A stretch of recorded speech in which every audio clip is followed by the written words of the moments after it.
Poverty could make a man shudder at the sight of challenges, and Ezekiel Emigbai's story is one of such that reflects the reality in Nigeria.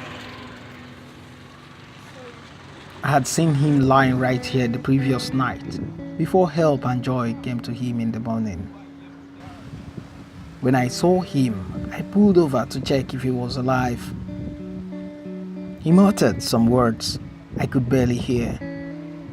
The fear of how lonely and dark Lanre Bitoye Street was forced me to rush back to my vehicle as I could be in danger. He had spent over 12 days in the location waiting for help. He says his father dumped him in the canal for death to come and take him home. What happened to me is that I have this boy, my also boss. This my Nash. Yeah. It was beginning to swell up. Do you hear me? Yes, sir. That's what happened to my body. Were you in any hospital before? In the hospital? Yes. No, they didn't say anything. So who brought you here? This was my father. Why no carry go hospital? Or in your own house? My father did not. He doesn't have the money. You understand? My father doesn't have the money. Residents of the area said they had removed him from the canal and kept him on the bridge for help to come. The man was brought in about 12 days ago. We just saw somebody lying. We woke up in the morning to see somebody was lying in the canal, gasping for breath, shouting. So we have to take a little step towards him and ask him some questions.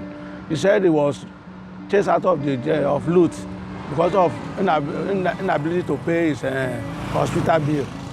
So, and he said the father is living at Ilenla, that's along Shina Peter area.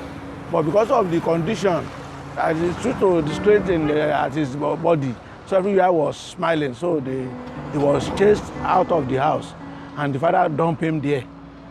So passerby, we brought him out of the canal and put him on top of the bridge so that help will come. Ezekiel got the help he waited for when officials of the Lagos State Emergency Boss came. They had been contacted by an individual. They said he would be taken to any government hospital that agrees to accept him. When the ambulance left, my attention was drawn to another scene in the street, just a few meters away from the canal.